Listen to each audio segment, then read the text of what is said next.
An unexpected standout in Texas spring practice? We've got the details and some words from Steve Sarkeesian on today's edition of the BK Show. What's up, guys and gals? Welcome in to another edition of the BK Show right here on YouTube.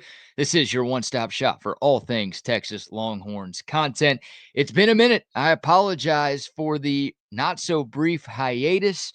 Some of you may already know this, but I recently accepted a job with the Locked On Podcast Network to become the host of Locked On Longhorns. I'm still doing that, by the way, and we're releasing daily content on that YouTube channel and on Spotify and on Apple Podcasts as well. So definitely check that one out. Still doing the daily show on Texas Sports Unfiltered, but now I finally got the schedule managed and I've got things to a point where I feel like I can continue to create content on this channel. I want to promise every day. The goal is to post every day, but I sure as hell will be posting more often than I have been over the last month, which has pretty much been nothing. We've got a new setup here on the BK Show as well. Hope y'all enjoy and appreciate y'all bearing with me over these last few weeks as we've gotten everything pieced together.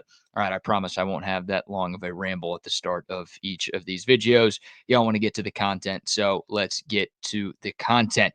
There's been a lot of talk about the tight end position at Texas. Of course, the Longhorns lost their top three tight ends from 2024 with Gunnar Helm and Juan Davis taking their talents to the league and Amari Niblack entering the transfer portal and moving on to Texas A&M. So the only three guys that had any catches in your tight end room last year are no longer with the program. And you think about how big the tight end position has been for Steve Sarkeesian at Texas during his tenure. Go back to what Jatavion Sanders did in 2022 and 2023. He was a huge part of this Longhorn offense, ended up being drafted in the NFL draft last year. Then look at what Gunnar Helm did this past season. I think he led Texas in catches in 2024. He's about to be an NFL draft pick next week. So the tight end spot has been massively important to the success of this Texas Longhorn offense. And you've had some dudes at that position over these last 3 years. You have no idea what you have in 2025 because Texas went into the spring with 0 career catches in the tight end room. Now, obviously, that's not going to change between now and August 30th when the Longhorns take the field for the first time against another team.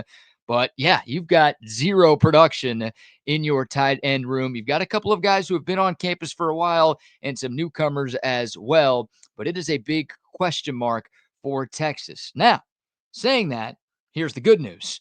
One of the younger, inexperienced, unproven tight ends has apparently been stepping up through the first few weeks of spring practice, and that is freshman early enrollee Amari Winston from Calhoun, Georgia, who apparently has been turning heads through the first 10 practices of the spring. I read this report from our friends at Horns 24/7. They said, quote, "Team sources have told me since the beginning of spring that Winston has proven to have a high football IQ, in addition to having sure hands, the ability to run routes, and be physical, both blocking before and after the catch." One source said Winston has scored a couple of touchdowns in scrimmage situations, earning more time with the ones and twos, while proving to be a reliable outlet for quarterbacks Arch Manning and Trey Owens, end quote. So, some high praise right there from a team source speaking with Horns 24/7. High football IQ, sure hands, the ability to run routes, the ability to block, the ability to make things happen after the catch. You're checking a lot of boxes there at that tight end position, and love even more that Amari Winston has apparently found the end zone a couple of times in scrimmages that Texas has had in spring practice, and he's been a reliable outlet for both Arch Manning and Trey Owens. So all great news there. And the insider reports are always fun to read, but let's let you hear from the head coach himself. Here was Steve Sarkeesian yesterday at the media availability down on campus talking about what the Longhorns have gotten from the 4-star early enrollee from the state of Georgia. He's just got, tremendous balance and body control for a guy, his size, just under 250 pounds. He's got really good movement. He's got great ball skills. He's got strong hands. He's when he catches a ball, he transitions quickly into a runner with it in his hands. And I'll say this, he's really smart.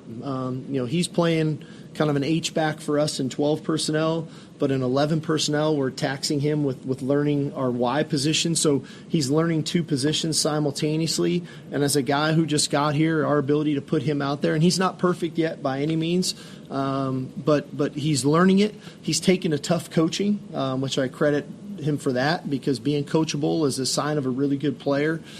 So I've definitely been impressed with him here early on in spring ball. So some high praise right there from Steve Sarkeesian. Again, Amari Winston, 6'1", just shy of 250 pounds. You know, when he got to campus, I think more people would have pegged him as an H-back versus a pass-catching tight end. Again, 6'1", you usually want your tight ends to be 6'4", 6'5", 6'6". Gunnar Helm was closer to the higher end of that range right there. But apparently it's been Amari Winston who has made the most of his opportunities, and apparently he's doing enough right to where not only is he being trained as that H-back, but he's also being cross-trained as the lone tight end in 11 personnel in that position that Texas calls the Y receiver. So we might see Amari Winston. I don't know if we'll see him as a part of the offense in his freshman year. I wish there was a spring game in a couple of weeks so we would kind of know what we're going to get from Amari Winston and what type of role he would actually be in this Texas offense. But it sounds like this dude's doing just about everything right. And it sounds like he's doing just about everything he realistically can to get on the field. And well, he's had some extra opportunities because of that collarbone injury to Jordan Washington. You know, not a lot of people were talking about Amari Winston going into spring ball. You had Spencer Shannon, who's 6'7", 245. He's been here for a couple of years. Like, that guy felt like the projected number one tight end going into the spring. Then you had Jordan Washington, a guy going into his second year on campus. A lot of folks were raving about him during winter workouts. And then Texas brought in another tight end in this number one class of 2025 in Nick Townsend, who was the nation's 66th ranked prospect in the country this year. He's not here for the spring. He's a guy who will get here this summer, but more people were talking about Nick Townsend too.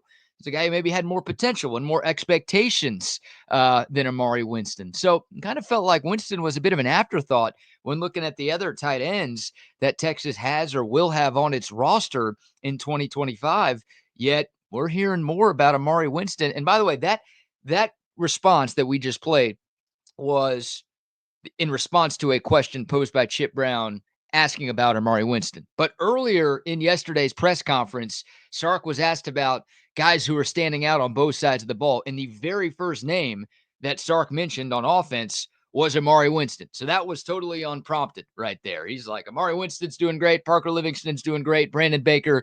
He mentioned a few other guys, but Winston was the very first name that Sark said in his response to the question of which players have been standing out and impressing through the first 2/3 of the spring. So Sark going out of his way to give Amari Winston some love. This guy was a great athlete. Again, a 4-star recruit, but one of the lowest graded recruits that the Horns brought in this top-ranked class. But look at Gunnar Helm. Go back and look at his recruiting profile from a few years ago. That guy was a 3-star, and he was one of the lowest graded recruits that Texas brought in that cycle. Well, he turned out to be a great player for the Longhorns and obviously put together a fantastic final year in the burnt orange and white. It took Gunnar Helm a while to, see the field that often and obviously have the production that he had. But don't sleep on a guy, especially at that position, especially under Steve Sarkeesian, just because he wasn't a 5-star coming out of high school. Winston's a great athlete, played football, played basketball, and played soccer in high school. Always loved those multi-sport athletes. And, man, Gabe Brooks of 24/7 Sports gave a really good scouting report of Winston coming out of school. He said, quote, bully of a football player who provides a tone-setting play style as a pass catcher or gadget ball carrier, shorter than your typical tight end prospect, but regularly shows why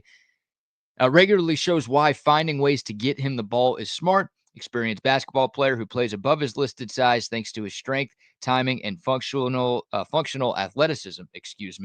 Wins contested throws with body awareness, strong-handed dexterity, and effort.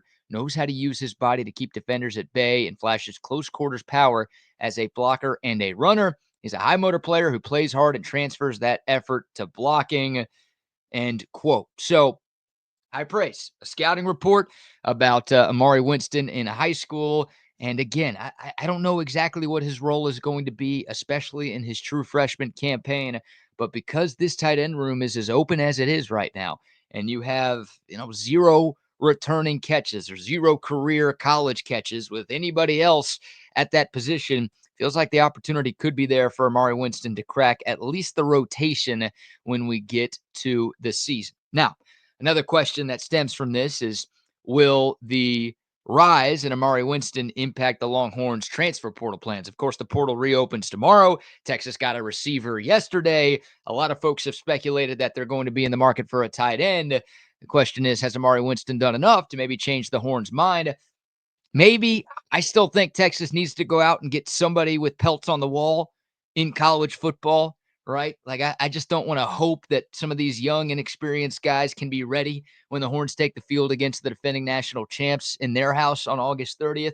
I'd like to have somebody who has some production in college football, but maybe instead of going to get two tight ends, Texas feels like they only need to go get one tight end. Or maybe Amari Winston, and again, the way that he's been practicing has changed the Longhorns' plans altogether. I would still go out and get somebody, but I'm never going to say that it's bad news that an early enrollee is standing out, especially when it's a guy that you weren't expecting to hear a lot from through the first few weeks of his time on campus. Love hearing this, especially on top of all of those things following the Jordan Washington injury. Playing time opportunities have been given to some of these younger receivers and some of these younger tight ends because of the Wingo and Moore and Washington injuries. And it sounds like at least a few of these dudes have been stepping up. And Amari Winston sounds like one of those dudes. So we'll take your thoughts below. Comment with your thoughts. Are you a believer in Amari Winston? Number one. Number two, do you think this should impact Texas's plans in the transfer portal? And where do you want to see the Longhorns attack in the portal? What positions do you think are of most interest for you as the portal reopens tomorrow on April 16th? That's going to do it for today's video. Appreciate y'all tuning in. If you made it this far, please drop a thumbs up. Please leave a comment below and subscribe to the channel. Again, the BK Show, your one-stop shop for Texas Longhorns content on YouTube. Appreciate y'all bearing with me over these last few weeks as we've gotten things figured out, and excited to be back on this channel, bringing y'all great Texas Longhorns content all of the time. I don't even remember what my ender was.